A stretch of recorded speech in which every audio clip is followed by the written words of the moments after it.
తెలుగు రాష్ట్రాల్లో బీజేపీ ఇరుకున పడిందా? ఏపీకో రీతి, తెలంగాణకో నీతి అన్నట్టుగా ఉందా?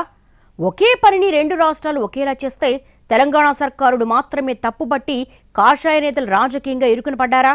అసలు ఏ విషయంలో అలా జరుగుతోంది? కాంగ్రెస్ నాయకులకు ఎక్కడ దొరికిపోయారు?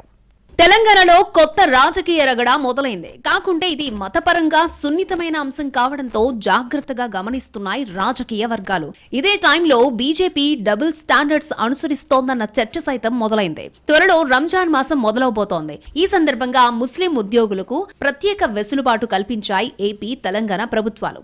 ఆఫీసు సాధారణ సమయం కంటే ఒక గంట ముందే, అంటే సాయంత్రం 4 గంటలకే ముస్లిం ఉద్యోగులంతా విధులు ముగించుకుని వెళ్లిపోవచ్చు. మార్చి 2 నుంచి ఆ నెలాఖరు వరకు ఈ వెసులుబాటు ఉంటుంది. ఈ ప్రకారం రెండు రాష్ట్రాల్లోనూ ముస్లిం ప్రభుత్వ ఉద్యోగులకు సాయంత్రం 4 గంటల వరకే విధులను ముగించుకుని వెళ్లిపోవచ్చు. అయితే తెలంగాణలో ఈ వెసులుబాటునే తప్పుపడుతున్నాయి బీజేపీ వర్గాలు.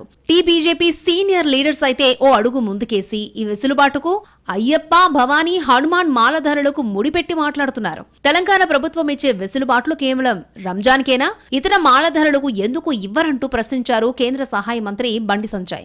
అలాగే బీజేపీ ఎమ్మెల్యే రాజాసింగ్ మాట్లాడుతూ రంజాన్ పండుగ కోసం ప్రభుత్వం ఇచ్చిన జీవో సరైంది కాదు అని అన్నారు. దేవీ నవరాత్రుల టైంలో హిందూ ఉద్యోగులకు ఇలాంటి వెసులుబాటు ఎందుకు ఇవ్వరన్నది ఆయన ప్రశ్న.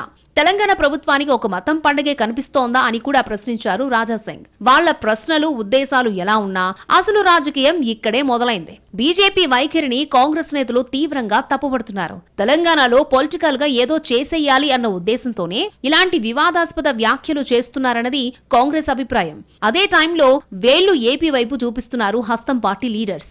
ఏపీలో మీరు భాగస్వామిగా ఉన్న కూటమి ప్రభుత్వం కూడా వెసులుబాటు సర్క్యులర్ ఇచ్చింది కదా, మరి అక్కడెందుకు ప్రశ్నించరన్నది కాంగ్రెస్ ప్రశ్న. ఏపీలో తమ ప్రభుత్వాన్ని వదిలేసి తెలంగాణలో అదే తరహా వెసులుబాట్లిచ్చిన కాంగ్రెస్ సర్కార్ని విమర్శించడం ద్వంద్వనీతి కాక ఇంకేంటని అడుగుతున్నారట టీజీ కాంగ్రెస్ నాయకులు. మీకు నిజంగానే అభ్యంతరాలుంటే ఏపీలో ఉన్న మీ ప్రభుత్వానికి చెప్పండి. ఇక్కడ అనవసర రాజకీయాలు చేసి మతపరమైన ఉద్రిక్తతల్ని రెచ్చగొట్టొద్దని బీజేపీ నాయకులకు స్ట్రాంగ్ గా చెబుతున్నారట కాంగ్రెస్ లీడర్స్. అంతలా అభ్యంతరాలుంటే ఏపీ బీజేపీ లీడర్స్ కూడా మాట్లాడాలి కదా. ప్రభుత్వంలో ఉండి కూడా అక్కడ కామైపోయి తెలంగాణలో మాత్రం మాట్లాడడం ఏంటి అన్నది కాంగ్రెస్ ప్రశ్నగా తెలుస్తోంది. మరి ఈ వివాదం ఎలాంటి మలుపులు తిరుగుతుందో చూడాలి మరి.